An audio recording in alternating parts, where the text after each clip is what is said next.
రెడ్డి. నేటి వార్తలు అంతర్జాతీయ వార్తలు. రష్యా చమురు కొనుక్కోండి. భారత్కు 30 రోజుల తాత్కాలిక అనుమతి మంజూరు చేసిన అమెరికా. జాతీయ వార్తలు. భారీగా పెరిగిన వంట గ్యాస్ ధరలు.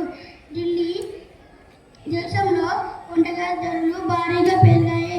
గృహ వినియోగ ఎల్పీజీ సిలిండర్పై 60 రూపాయలు, కమర్షియల్ సిలిండర్పై 115 రూపాయలు పెంచుతూ చమురు సంస్థలు నిర్ణయం తీసుకున్నాయి. రాష్ట్ర వార్తలు.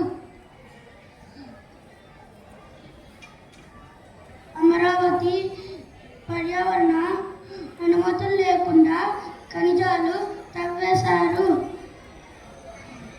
254.15 కోట్ల జరిమానాలు విధించకుండా చోద్యం ఉల్లంఘనల